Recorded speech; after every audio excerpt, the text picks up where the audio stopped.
Bé, nois i noies, ara anem a fer l'escena número 7. És molt important. Veureu que en aquesta escena, si fins ara hem confrontat les visions del món i les opcions de vida del clown i de Joanet, ara Joanet confrontarà la seva visió, que està ja impregnada d'ànsia, de llibertat, de poesia, d'art, d'una vida marcada per l'esperit, la imaginació. Doncs confrontarà tot aquest delit, tot aquest anhel, amb la visió de Zaira, que tot i que representa el món del circ, i ella és la que canta, la que porta poesia, doncs està tota ella tenyida d'un tel de tristesa, de nostàlgia i d'afany de vida calmada, de vida quieta, que establirà aquesta confrontació amb Joanet. Anem-ho a mirar. I diu: clown, no és veritat, Zaira? Zaira, què sé jo, pobra de mi, tu cantes la llibertat amb colors d'alba i no veus venir la posta. Fixeu-vos en el contrast, alba i posta. Li ve a dir que només veu les coses boniques i meravelloses i mai no veu el que declina, el que decau, la part fosca, la part negativa de les coses. I a vostè no l'entusiasma? No tant com en ell. El clown se n'anirà dintre el carro, es posarà la perruca, s'emblanquinarà i amb el timbal i el mico entrarà als carrers del poble. Les dones hem nascut esclaves. Aquí fixeu-vos que hi ha tot un plantejament de greuge per la condició de dona. I tot el més desitgem triar-nos l'esclavitud. I si es troba, ell és el goig de la vida. Fixeu-vos el contrast, els altres han parlat de llibertat i ella d'esclavitud. I la té assumida, Quina esclavitud voldria? I què en trauria de dir-li?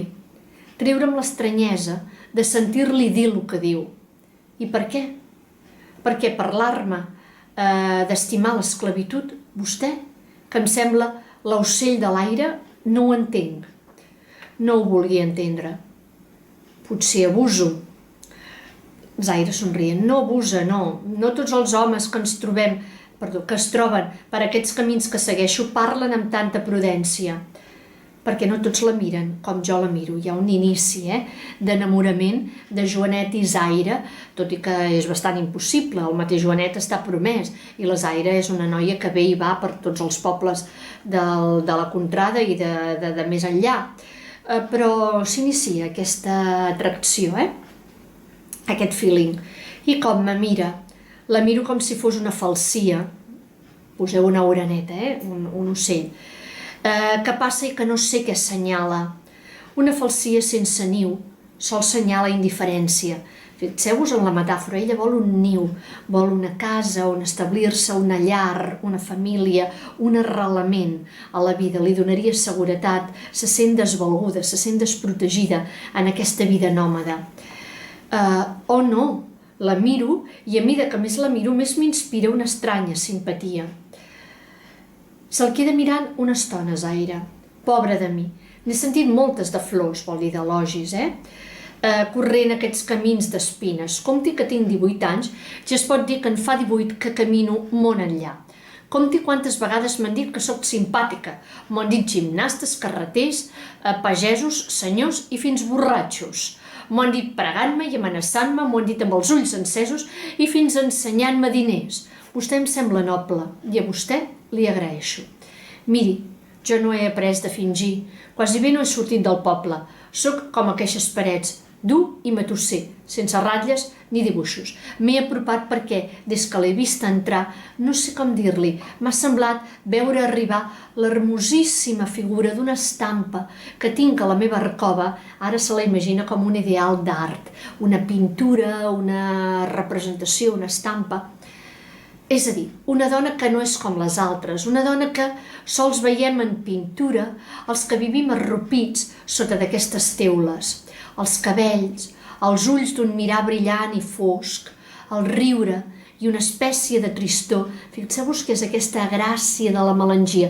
També s'ha de dir que És important, la nostàlgia, la tristesa, la melangia, són inspiradores d'art.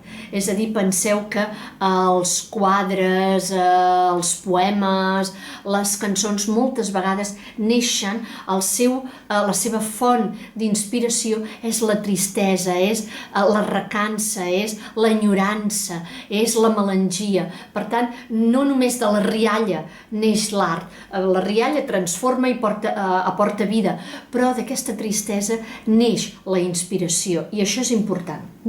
Una espècie de tristor. M'ha semblat que no era aquella tristesa ni l'alegria brutal que fins ara havia vist. És a dir, no és una tristesa dramàtica, ni és una alegria desbordada. No, és una cosa subtil, la que porta a l'art. Les ratlles són més fines, com si fossin més poncelles i marcides. Fixeu-vos en el contrast, poncelles, és a dir, la flor a punt d'esclatar, d'acord? És a dir, un brot, i alhora marcides, és a dir, ja passades, ja consumides. És a dir, és aquesta gràcia que neix i que alhora és també trista, té aquest marciment de la nostàlgia, de la tristesa, de l'enyorança. Més de dona somiada i temptadora, portant una estranya flaire de terres desconegudes, de països que em represento a les fosques i que no sabria explicar-los. És a dir, una dona que et renova, que t'aporta llum, però que tota ella arrossega tristesa, que ve de molt lluny, que és jove i que porta perfum, però que alhora també és una dona gastada, és una dona consumida, perquè és una dona jove, però que porta la tristesa de molta càrrega de vida damunt seu. Prou que s'explica, i perquè vegi que l'escolto, deixi'm dir i ser franca, no el conec, però vaig coneixent-lo. Tampoc vostè és com els homes que acostumo a veure, que acostumen a parlar-me. No porta a la boca ni el fel ni la maldat dels cors eixuts abans d'hora.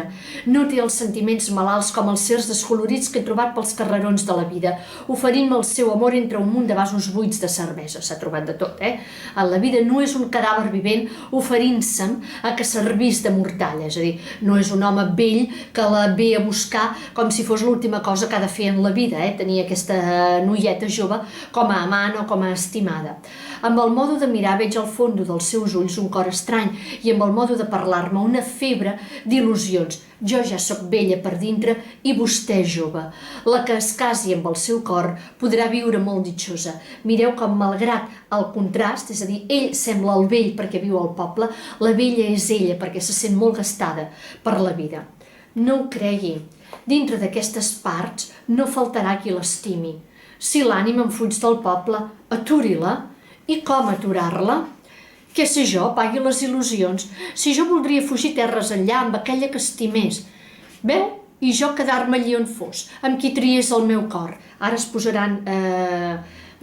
es faran explícits el contrast de plantejaments entre l'un i l'altre. Joanet, córrer, sentir-me volar, anar abraçat per la ruta, veient passar el món com si rodés per mes plantes, relliscar ran de terra, abracet de m'estimada, córrer pobles i fronteres portats del vent de la sort i besar-me amb les ales ben esteses. Zaire, ai, amic meu, jo al revés.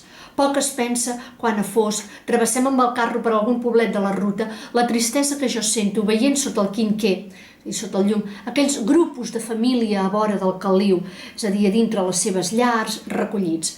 La tristesa sentint gronxar un bressol, l'enyorament d'una vida reposada, d'un home que m'estimés a mi sola i em deixés morir tranquil·la sobre els seus braços honrats.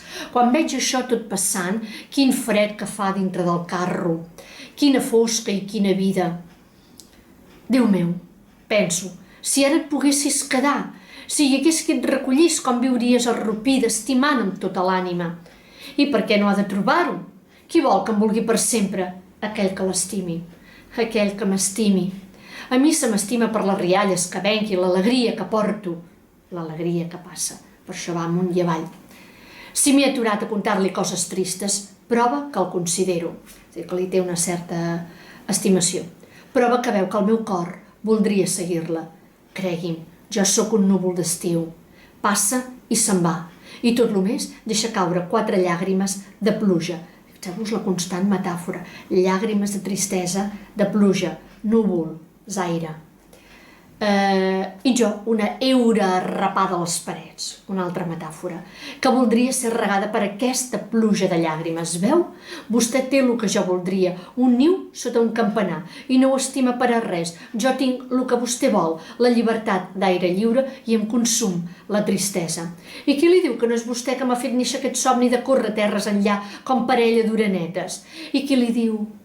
Per Déu digui! I qui li diu que no és vostè qui m'ha fet dir coses sèries a mi, la filla del riure? Escolti, abans d'anar-se'n, jo amb vostè aniria a l'altra banda de terra. Es quedaria per mi? Zaire pensativa, qui sap, si no hagués d'anar-me'n. Veieu, estan a punt de l'acostament. Aquests dos mons contraris estan a punt d'acostar-se, perquè Zaire i Joanet són els dos mediadors, els que fan possible l'aproximació. En Joanet li agafa la mà i li fa un petó llarg, que en aquest moment, en cop de puny, que el sorprèn, se li tira a sobre i en pentes la condueix dintre el carro. I aquí es trenca completament aquesta possibilitat d'acostar-se als dos mons i ara ja ens acostem al desenllaç. Fins aquí.